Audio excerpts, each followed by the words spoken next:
Olá, sejam bem-vindos e bem-vindas. Hoje eu vou tirar algumas dúvidas que vocês deixaram nos comentários em relação à metodologia da pesquisa. Vamos lá então? A primeira pergunta é de Cláudia Mendes. Muito bom, fiquei com umas dúvidas. Os autores citados na fundamentação teórica devem também estar nas referências bibliográficas? Os autores presentes na fundamentação teórica devem também estar nos outros tópicos do trabalho? Obrigada.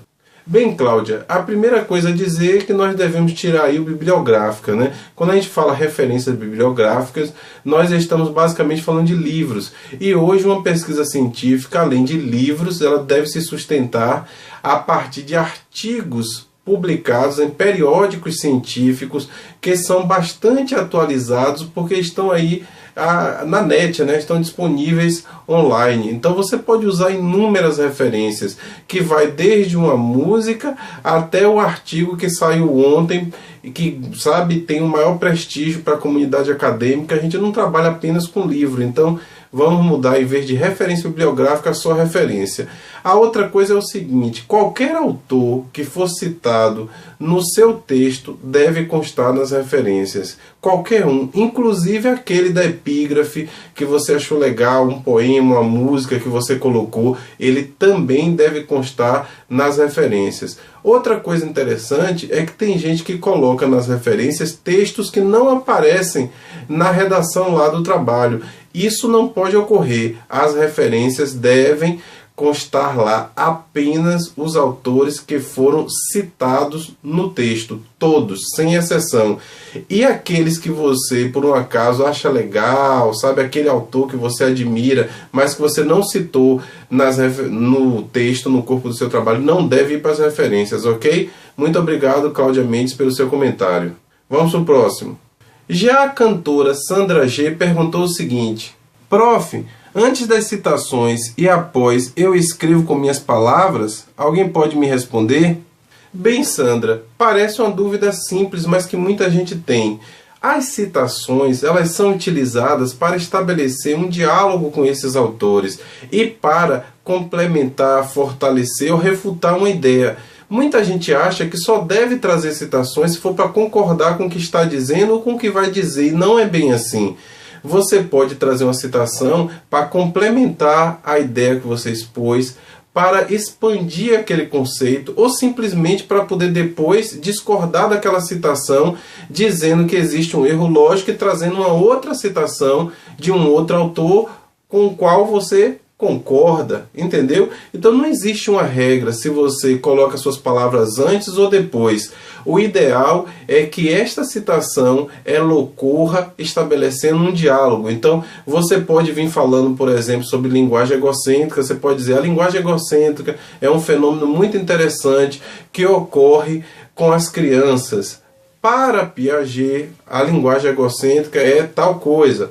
Já para Vygotsky, a linguagem egocêntrica seria tal coisa. Quer dizer, você insere aí a fala desses autores, faz a referência direitinho e estabelece essa conversa. E a partir disso você vai desenvolvendo o seu texto, ok? Então não tem uma regra se você bota antes ou depois, ou se você vai falar conforme a citação acima, conforme a citação abaixo. Não, aquela citação ela vai entrar onde o seu texto pede, da forma mais orgânica possível. É muito chato quando a gente lê um texto cheio de citações que toda hora para, segundo não sei quem, segundo fulano de tal, para fulano de tal. Não precisa, você pode emendar a fala deste autor dentro do seu texto, sem fazer essa quebra na redação, sem fazer essa quebra na leitura. Para saber um pouco mais sobre isso, veja aqui no card o vídeo específico sobre citação, explicando tudo o que você precisa saber sobre citação, ok? Obrigado pelo seu comentário, Sandra.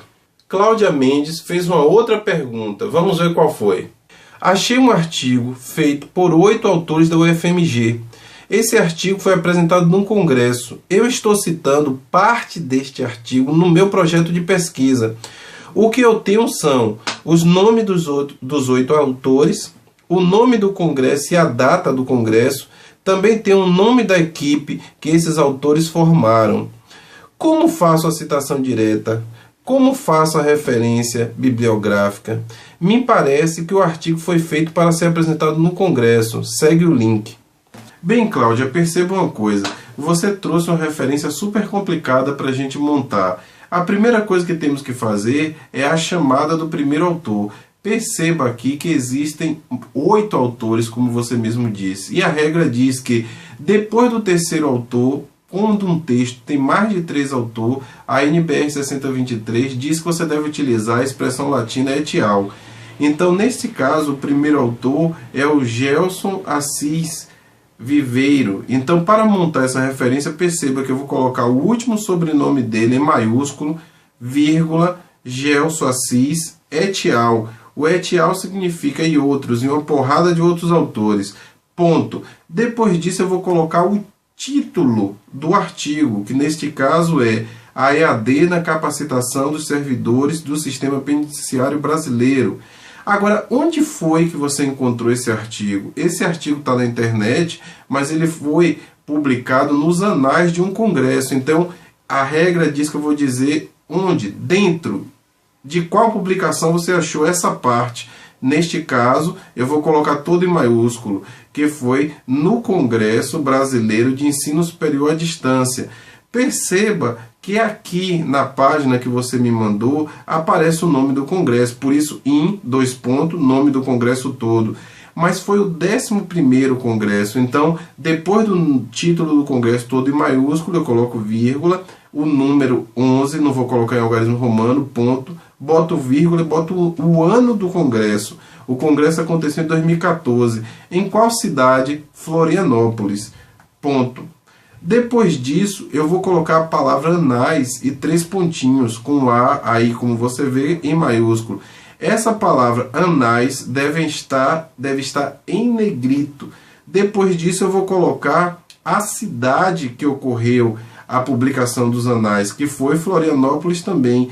E quem foi que publicou, quem foi responsável por esse congresso, pela publicação dos anais? Foi a Associação Universidade em Rede. Em que ano? Em 2014. E esse artigo que foi publicado está localizado onde? Nestes anais, nestes anais. Ele está localizado da página 3045 à página 3057. Agora, você não leu ele impresso, você não teve acesso a esse documento impresso, você leu na internet. Então, como eu li na internet, agora eu vou complementar dizendo isso. Então, este artigo é um artigo online, disponível em o endereço de onde você acessou, ponto, acesso em 16 de setembro de 2017. Neste caso, perceba que é uma referência bem complexa, porque é um artigo publicado dentro de um congresso que você teve acesso pela internet. Mas fica assim, ok? E a forma de citar diretamente é, dentro do parênteses, você vai colocar Viveiro et al, vírgula, 2014, vírgula, P ponto, o número da página que você está citando.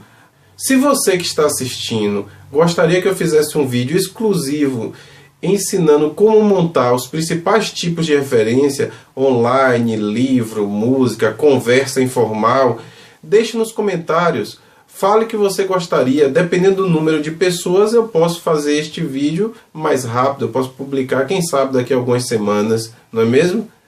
Momento Eureka perguntou: professor, eu sou formada em um curso e ao concluir fiz um TCC. No caso, iniciei uma nova graduação. Posso reutilizar o TCC, mesmo se eu fizer aprimoramento na pesquisa? Você não pode reutilizar um texto de sua autoria para uma outra finalidade que não aquela original que você apresentou. Exemplo, você fez o seu TCC para uma graduação, você não pode reaproveitar ele em outra graduação. Você escreveu um artigo para uma revista, você não pode enviar o mesmo artigo como original depois de publicado para outra revista. O nome disso é autoplágio e é um crime que pode lhe trazer muitos problemas. Agora, o que ocorre é o seguinte: a grande questão, como eu respondi a sua pergunta lá no comentário, não é a reutilização do TCC, porque isso é autoplágio, mas o lance aí é a reutilização dos dados que você pesquisou, entende? Se você está pesquisando uma coisa que você tem uma paixão muito grande, você construiu um banco de dados sobre aquilo, você leu vários autores, você ainda pode escrever uns 20 TCC sobre isso, porque quando você escreve o TCC, você escreve para responder um problema. Então é só você mudar o problema que você vai ter um texto novo com base em dados que você não utilizou na primeira oportunidade quando você escreveu sobre aquele assunto, entende? Então, reutilizar o texto jamais. Thales R. Botafogo perguntou: professor, o senhor poderia me dar algumas dicas de como construir a redação da fundamentação teórica? Algumas perguntas para serem respondidas como texto? Thales, uma coisa bem prática que pode ajudar muito na hora de fazer uma boa fundamentação teórica é utilizar um esquema de fichamento, mas um esquema de fichamento voltado para essa finalidade. Então você veja aqui esta tabela. Por exemplo, na primeira coluna, primeira linha, você vai colocar o nome do autor. Na segunda coluna, você vai colocar a referência da obra. Na terceira coluna, você vai colocar como ocorre a citação direta deste autor. Na quarta coluna, você vai colocar qual é a ideia central defendida por este texto, por este livro, por este artigo que tanto lhe chamou a atenção. Na quinta coluna, você vai colocar algumas citações desse texto. Você vai pegar trechos desse texto que você achou super interessante e vai escrevê-los igualzinho, sem mudar uma vírgula, e vai colocar nesta quinta coluna. Na sexta coluna, você vai colocar se o trecho que você selecionou discorda ou concorda com o tema do seu trabalho, com o assunto, com o seu problema. Se você concorda ou discorda em relação ao que foi dito naquele trecho, ok? Se você fizer isso para todos os autores que você ler, ao final você vai ter um conjunto muito grande de citações, concordando, discordando.